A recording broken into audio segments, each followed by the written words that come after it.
deep technical depth to scale AI in regulated markets. Please give a huge round of applause for Abhishek. Our next panelist, ladies and gentlemen, is Mr. Balakrishna Singhania.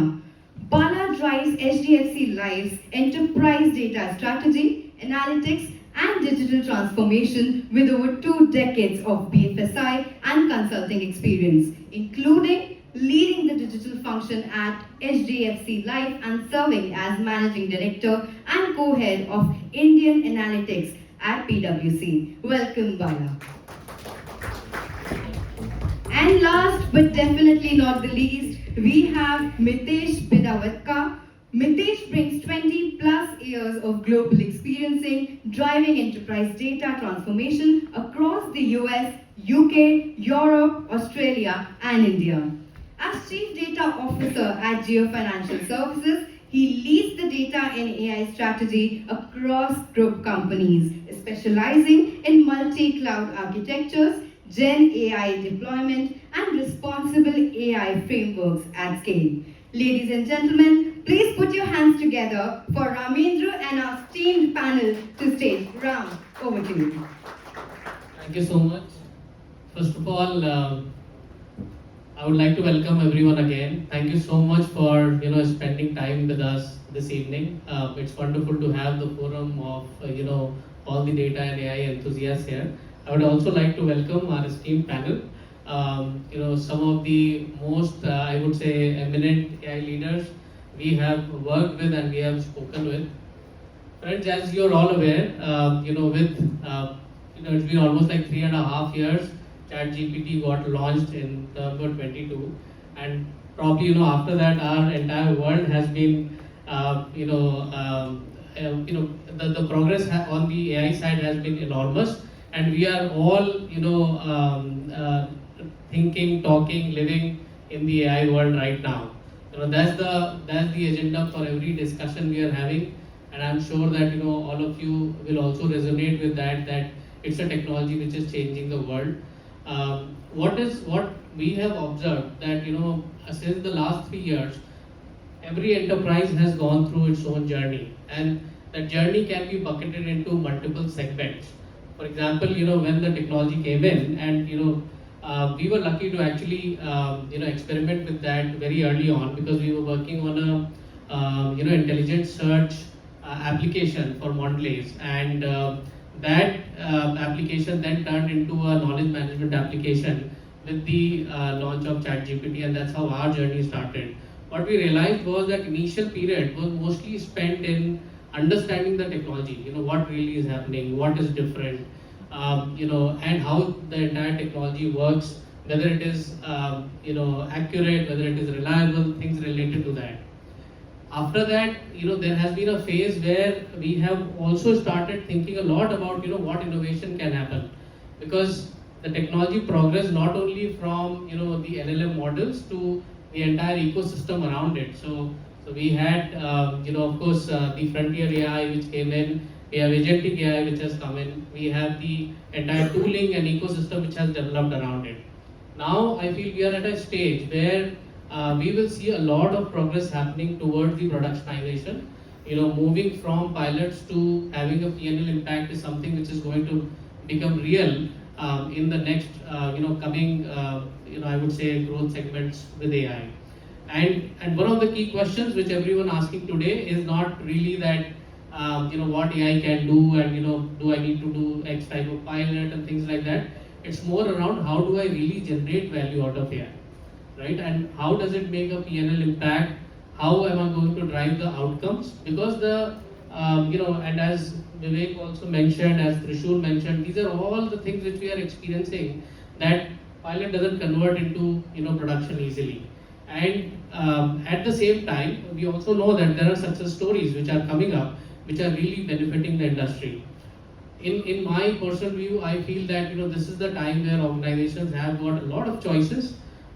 You have every tool practically is getting rewritten, every software is getting rewritten, and that's creating a different ecosystem. We have got various types of models which have come in, whether it is frontier, whether it is open weight, whether it is open source.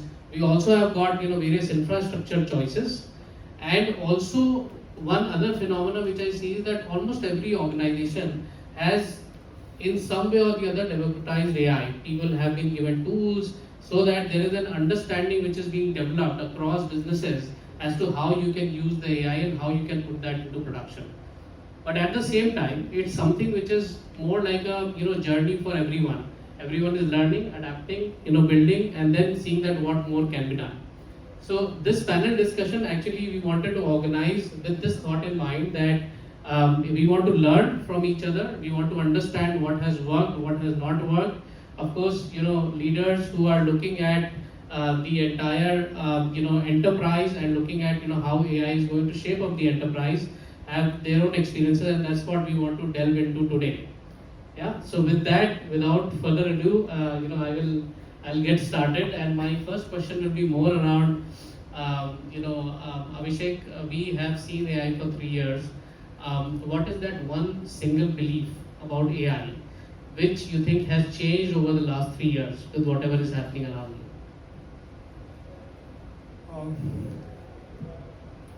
I think if I have to say one belief, I think the ability that you can create more value out of this entire ecosystem has changed drastically, right?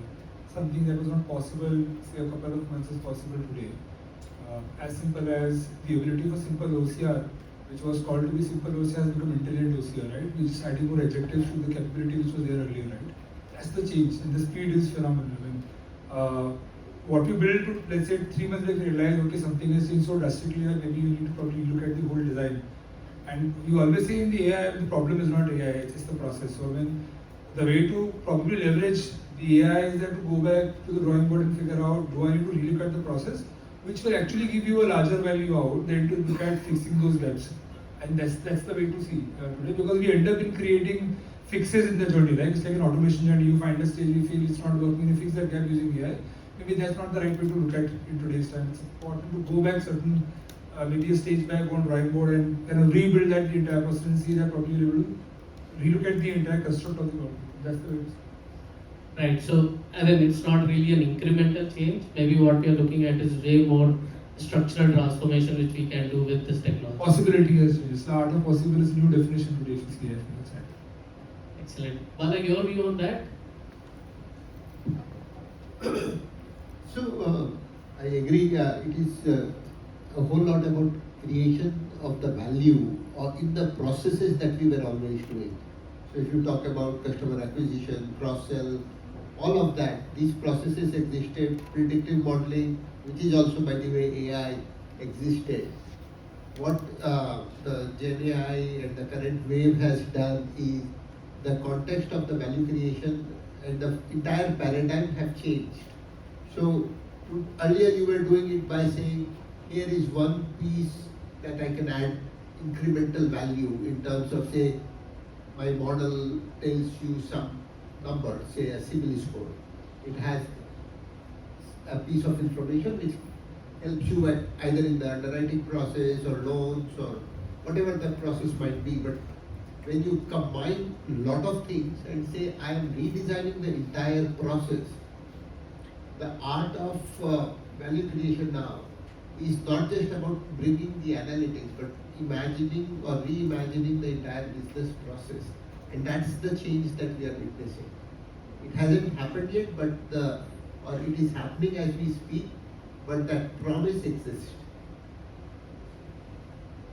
Yeah. So I think that's again the phenomena of AI, that what was not really existing 3 years back, we are able to do, and again to your point, art of possible is changing.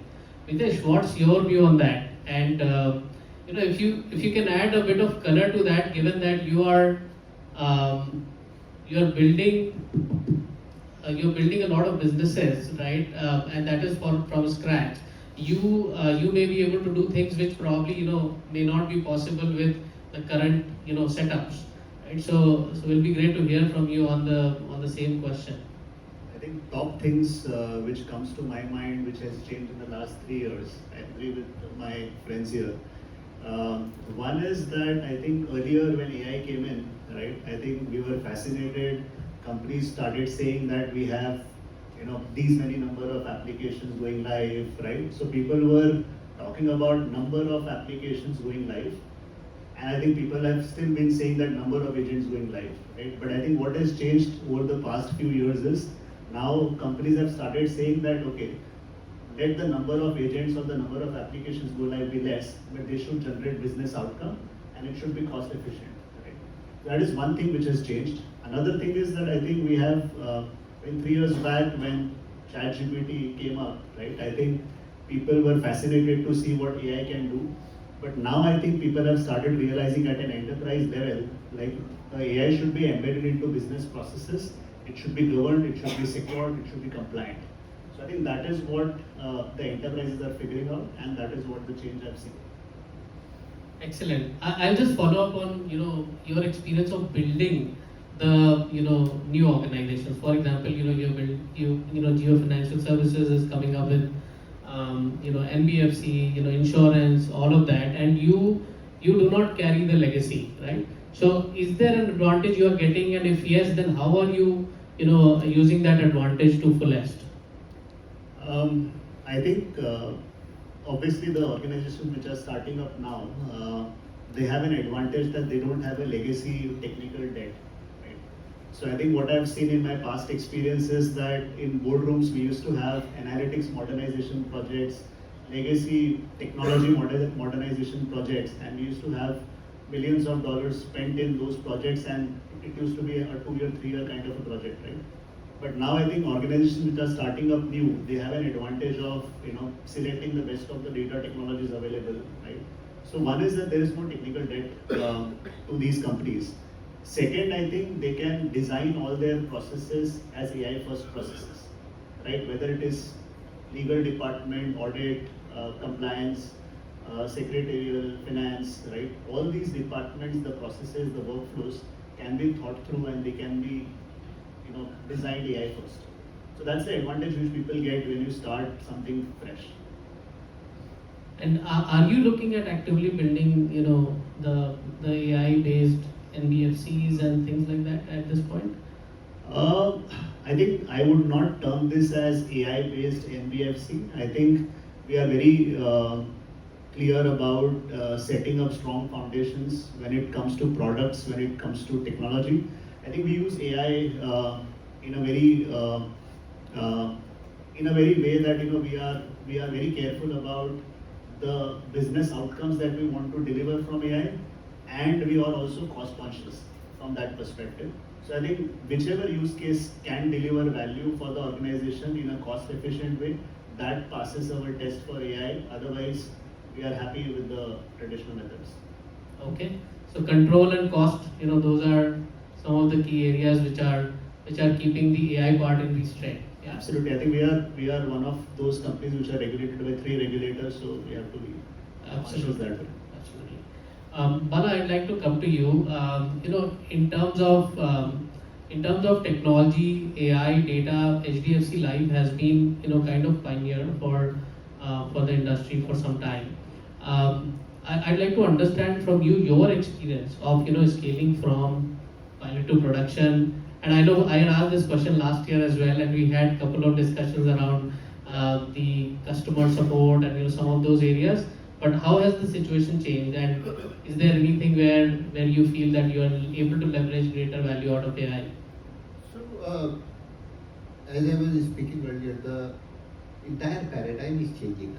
Earlier, the value was being derived by saying, here is an OCR, here is a predictive model, here is something like when we talked last in another conference, we were talking about saying, here is what I'm doing for customer service. Yeah.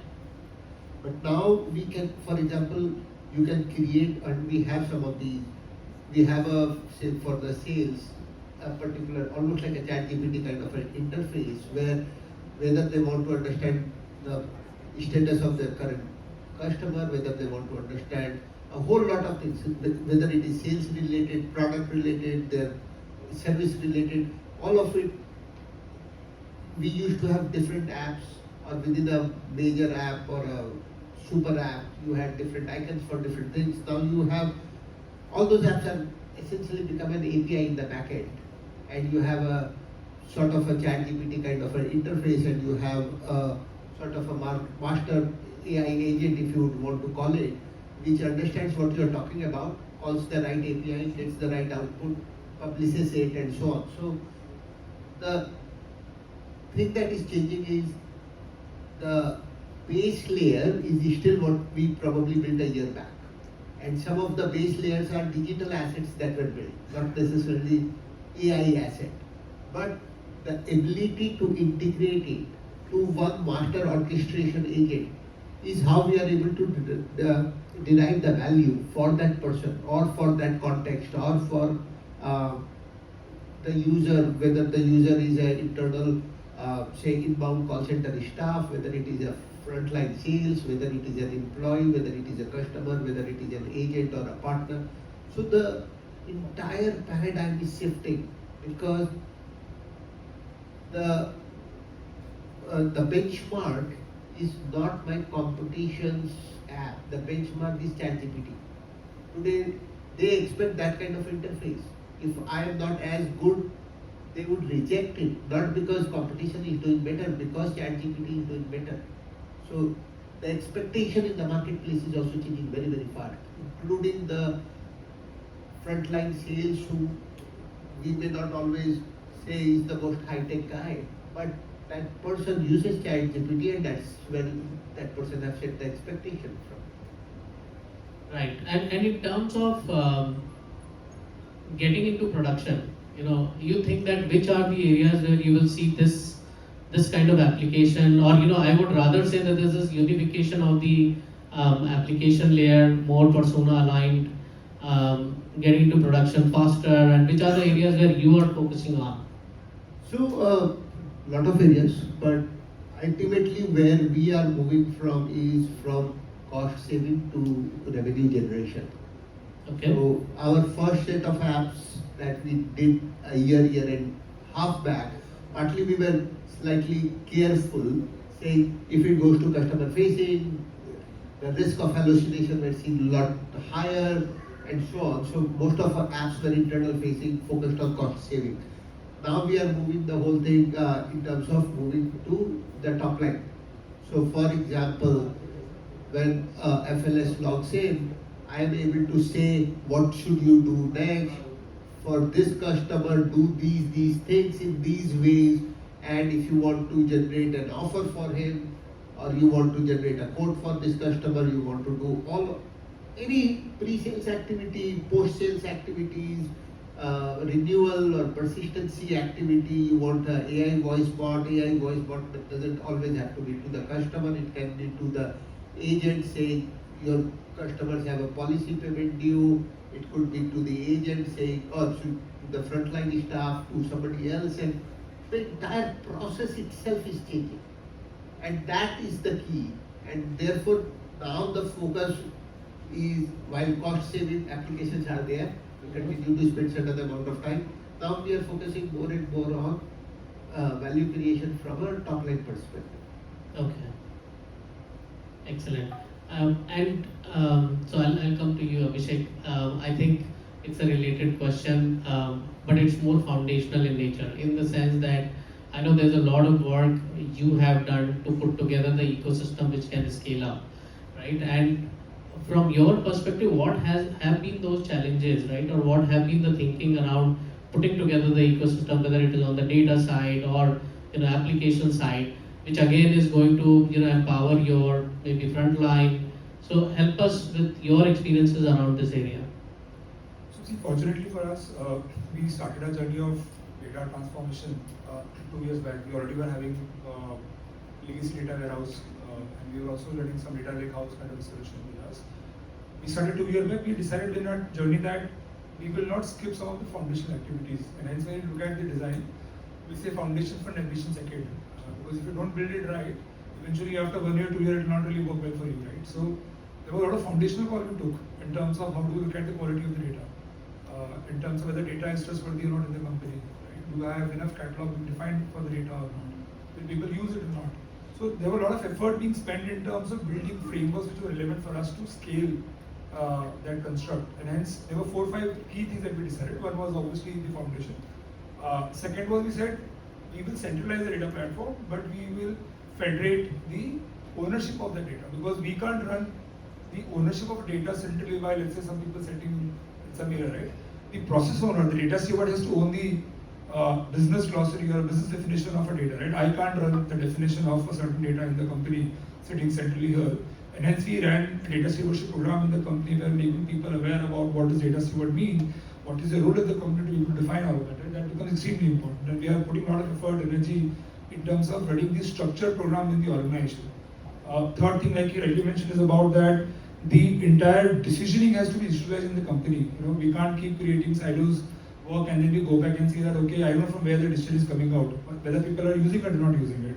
And to be able to create that trust, like you said, about whether what I'm creating is making sense to me or not, can't be then localized to me as a data team. My analytics team can't go and say, I feel the accuracy is right and trust me and do it.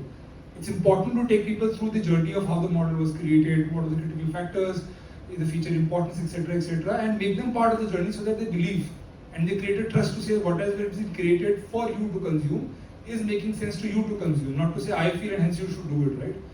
And one critical aspect was all about the blessing from the leadership, because I think that becomes extremely important when you work in a legacy company like us. We can't take a call sitting at a place and decide this is what is right for the company, right? I think all of that is important. The other piece that I've also realized is that, since you asked about the landscape earlier, is that it's not about only creating value for the consumer, it's also about what am I solving for the builder. For example, we are a builder in terms of building models, right? Am I solving for something for me as a builder or not? So we have realized in some of the platforms there's been ability of building the models far more faster. There are technologies available where I can actually kind of create the features automatically. And happy to share, we use Databricks quite a lot, and I was sharing with him some time back. The ability to identify the features are far more easier today. You can simply write a prompt, give the context to Genie, and then it gives you a lot of data out. Maybe it saves 80% of the time. Some of the features that we found as part of our construct, we found Genie was able to find more features than a human was able to find earlier. A lot of them were relevant to us, which the human was not able to find. Our time to build a model was far more faster. So I think that is equally important when you look at the landscape changing, right? Because it is solving for the builder. Similarly, in AI deals, it is solving for the developer. I think those things become important. But yeah, foundation is extremely important, because if you don't have right data, one of the basic things that you hear people, why does AI fail? Most of them will say that data that we're using is not right. So if you don't solve for quality, I think the story ends there, right? So that is important. Yeah, no, absolutely. No insight is useful if the data used is not right. No, thank you so much, Abhishek. One question I had, especially since you mentioned about platform, there's a note which Satya Nadella has put up, and I'm sure you might have seen that as well. Reverse information paradox, that if you are putting a lot of information on the frontier model, because frontier model, while most of the frontier AI guarantee that they will not use your data to train the AI, but at the same time, you have to provide the entire exhaust. So each and every eval, the prompts you are using, the various decisioning which is happening, the entire traces which are there, and that situation, that creates a situation for the organization that whether it is being used, in a particular manner or not, and there are challenges around.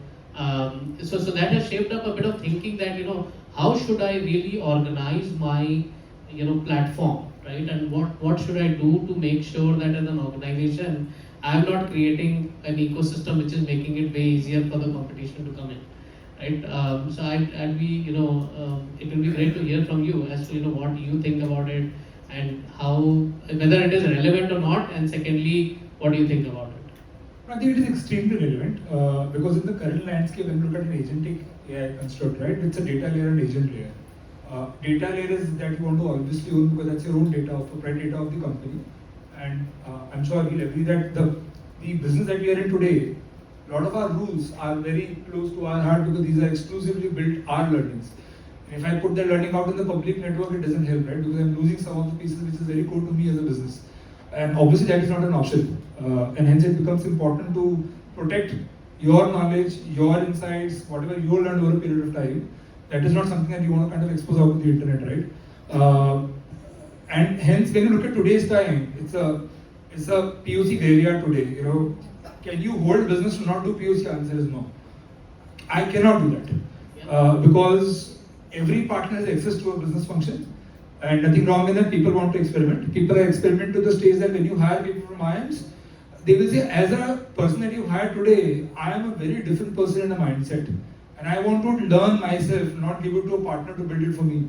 And in that process, they will end up in doing something that is a risk to the company because they will probably do something on the cloud without realizing what am I putting on the cloud today. And is that risk to the company or not, right? So we have a combination of your own employees trying to learn, combination of your own business function trying to work with a lot of POCs with a lot of partners in the market today, and a combination of people who are trying to run centrally a lot of these initiatives, right? And how do you protect that is an extremely important question from a governance standpoint.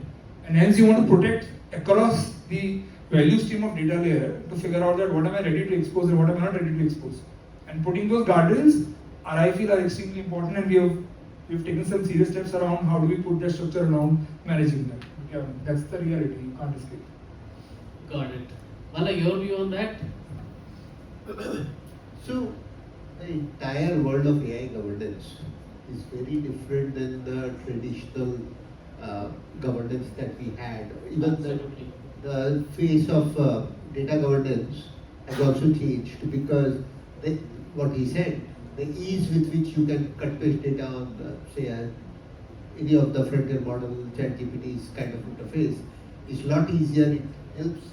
I am preparing a PPT. I say, here is my data, create a PPT out of it. It's seriously very easy, and therefore guarding those things, both at a personal productivity level to the app that I am creating. If it is customer facing, customer data should not lead to whether there is a risk of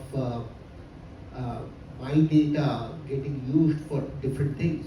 And some of the SaaS platforms, we are basically asking them to transition to our cloud because of exactly the same reason, because the guardrail is defined by the partner in that case. Whether it is as simple as a CRM systems, or whether it is AI voice bots, whether it is almost anything. The data, even if it is momentarily going out of your ecosystem, have a risk of multiple things, right from usage for trading, which may not become a leak, but that's still a business risk. You have data leakage issues potentially that can come up because some partner did not do certain right things. It's obviously confidentiality and trust issue that can come. So it depends on who does what with what intention. So now we are starting to put standard AI governance related thing also in our contracts, with the idea that the partners with which we work, they also now have to follow certain things, and I'm pretty sure it will evolve over a period of time. So a lot of partners like Exponentia or Databricks at different levels create different type of value, but the guardrails that we have to think, responsibility remains mine because customer data is with me and that accountability remains with me. While there could be some other responsibilities that you have, but ultimately I am who is responsible to the customer, to the regulator, to my shareholders or stakeholders. All of that still is with the core company and core data team. Right. So does that also mean that we will see more movement towards open weight models or slightly away from frontier AI? Or? So I have actually slightly conflicting views, more than one view. At one place I do understand the hyperscalers, their models, the amount of investment and training that they can do, it's very difficult for anyone else to replicate. So basically it means that there will be certain amount of dependency if the process that I am working on requires high level of accuracy, better interaction, etc., etc. So that's one part of it. On the other hand, just think of a scenario where I have an open source model working on a potentially on-prem GPU. When I don't pay for the token, I don't pay for the compute, it becomes significantly cheaper. The guardrails are easier to implement. The entire thing around the process of value creation and the cost that it comes with the scenario changes, right? If you do it on any of the hyperscaler, you pay for the token, you pay for the compute, you pay for data, you pay for ingress outgress cost, etc., etc. The whole thing is very, very different, and therefore it is very important for us to understand what am I using, why am I using, do I really need the most sophisticated model in the world for the task that I am doing. Certain things don't require that kind of sophistication, and you may have use cases which requires. So if you are using a legal case, you may require a certain level of accuracy versus if you want to explain someone how would you give a payout to a customer when the policy matures and you want to use it as a training material, I don't need that nth level of accuracy there. So it depends on the context and whether it is an SLM development that I do tomorrow or maybe buy an insurance SLM tomorrow, whether all of this just are different aspect of value creation in substance. That makes sense. Okay. If I We'll may see add- how it evolves. Yeah. If I may add, see, two things, and we also have a discussion with CEOs, right? Like I rightly mentioned, it's a question of whether you want to use probabilistic or deterministic. In certain cases, deterministic, and it doesn't need an overthink, right? And if it's a probabilistic, is where probably you want something to do a bit of a reasoning and then take a call to say what you want to do. And as you say that, do you want to build a smarter AI or linear AI? I think what AI is solving for you is that if you give more context, more document, more prompts, it will do more, but that more will come at a cost. And if that more is not required, maybe you need to focus more on linear AI, because in certain cases, you don't need that more to come because you know what you want out of it, right? And hence you need to choose whether where you want probabilistic view or where you want a deterministic view. If you want to have that clarity, I think you will solve for some of these calls. So I think that context of what problem you are trying to solve for, and then apply the right principles probably will solve and save some cost and ability to probably move faster. That's the way to. So maybe the marginal benefits, whether they outweigh the cost or not, that's something. So for example, we say if it is a process, probably you want deterministic in certain case. Maybe in case of a legal, maybe you need a bit of more reasoning to be able to come out of that. But let's say if you're using voice, and I'm talking to my sales employee, and I'm okay to be a little more probabilistic, I don't want deterministic, right? Because as the conversation moves, as you're responding to me as an employee, and I'm talking to an AI bot, maybe you want to build up the conversation, hence you want to be a little open in the nature of the conversation, right? So you need to choose where, what to apply. And I think if you're able to work on those, like you said, on the AI governance principles, some frameworks, I think probably you'll move one step ahead. You don't have a solution today because it's a very moving world. Yeah. There is no right or wrong today, but I think the way to see is contextually what is right today is what you can learn today. That's the way to see. Nitesh, your view on this topic? I think I agree with both my friends here. I think what I've seen is that data governance has evolved over the years, and I think, but I think AI governance is evolving faster, right? And I think in one of the presentations, I completely agree with that presentation where it was said today that ultimately the models will become commodities. So models will become commodities. The model layer, right? It will have open source, non-open source kind of models, and they will also be governed in such a way that they follow all the governance guidelines which India has, right? Just like data localization, AI model localization will also happen. And I think after that, I think the main thing will be the domain intelligence which the companies have, right? And that will be the differentiating layer that your rules, your business rules, your enterprise context, your business products, and the whole enterprise knowledge around it. That will be the main differentiator, and that will survive in the longer run. So I think models and those things will be governed effectively. I think all this thing is a matter of time. Got it. We are running out of time, but I'll just have one last question for all of you. So let's assume that you are given all the resources, right? Whatever you need, right? What is that one thing you would want to implement in your data and AI ecosystem? I think given the vast amount of data every company generates, right, from structured data to all the source systems to internal teams to basically the knowledge which people have, I think one thing which will be more beneficial for any organization is the enterprise knowledge context or enterprise knowledge fabric, if we call it anyways. But if you are able to bring all the knowledge into one ecosystem and then build a graph on top of it, I think that would be super important. Okay. Mala, what's your view? So I will give two parts answer actually. It's easier when you give two parts. Likelihood of me getting wrong both is. I'll have to do rapid fire next time. Don't do answers. Yeah, it's multiple choice. You can do multiple answers, right? So first is similar to him. Create a knowledge-based system. Create a common AI platform. Otherwise, everyone today wants to create their own. Mushrooming is happening. We are trying hard to control it, and it's important for us to control it for multiple reasons, cost reasons, governance reasons, and everything else that you can think of. So creating that knowledge system, creating the entire AI and agentic tech stack with the data, whether it is vector database or whatever, that is first part. The second part is look at customer journeys from the customer perspective. I will give a very simple example.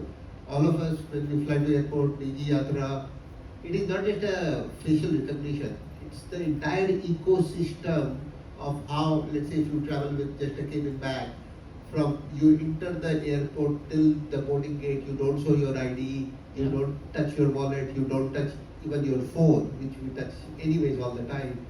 You pretty much walk through if you have done your homework. So the entire customer experience, that's how it should be. Whether customer is trying to buy a product, whether customer is trying to inquire about the product, customer want to service, customer or their kid want to raise a claim, and so on. The experience has to become more and more seamless, and that is going to still be literally a journey, not a destination, and that's what we want to work on. So invest in setting up the knowledge graph, invest in customer experience related whatever is required. Is that Everything from customer acquisition, make the customer journey more agentic. more agentic? Okay. Make the customer service more agentic, and these things don't have to be two different processes, but rather part of one bigger process where you may touch one part of the process at a given point in time, but it has to be seen as one seamless process. That's how I think you will end up doing the value creation, whether it is for the sales or whether it is for servicing, whether it is for any other thing. Got it. Abhishek, your view? Similar. I mean, like correctly mentioned, is about building context there in the heart because that's the context for the company. I think the game will be to look at top-down and bottom-up approach both. Top-down is to say that the problems will keep coming in our life, right? You need to solve a lot of technical problems, operational issues that will keep coming. How do we help the business to probably try and solve these problems at a faster pace so that speed and accuracy will be the game in terms of trying to see what else can fit and solve. And like correctly mentioned, is a bottom-up approach to say that you look at a BPR way to say just reimagine the problem and then reimagine the solution and then maybe kind of solve bottom-up with the embedded infrastructure model, right? Think like AI is part of your design. Don't look at trying to solve. I will solve using AI. And look at if AI was there, would you have done very differently is the way to kind of solve. So I think that's the way to see. Top down to try and see what else you can try and solve practically because that's the power of the AI, right? When you solve quickly is the game. Somebody built a code in 2 days time, you killed it. A lot of SaaS platforms are really taking it 15 days or 30 days or 2 months to create. Now you can do it in 5 days. So why not solve it quickly and see whether it's making sense or not, right? So that POC or agile mindset of saying MVP, that MVP can be done very quickly using AI, right? That's the way to see from an AI DCC point of view. But yeah, bottom up solves for your critical things which is core to you as a business and reimagine them and then they will solve. All right, excellent. Thank you so much for a very enriching discussion and thank you so much everyone for your time. I know that it's a bit late in the evening, but yeah, thanks everyone and thanks Abhishek, Bala, Mitesh for being present here. So I would like you guys to stay back because to express our gratitude, we would like to present a memento. Ram, if you could please do the honors. We'll start with Abhishek.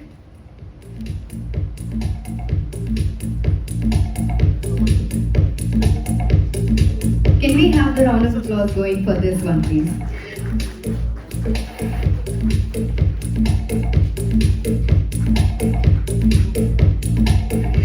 for your time, Abhishek. We have Bala.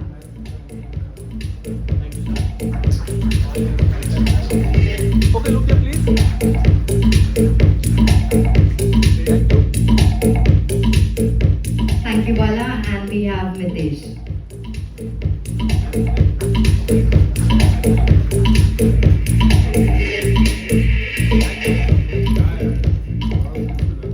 Well, I would like to thank all four of you for this insightful conversation. I think a lot of brains were working here while you guys were speaking, and I hope everybody has a takeaway to go ahead with it. We will just take a quick group picture before you guys disperse.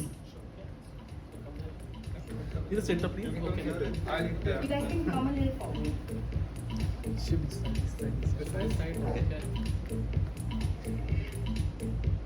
Wait, hold on.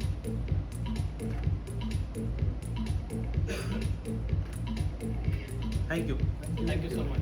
Thank you so much for this. And now, can we have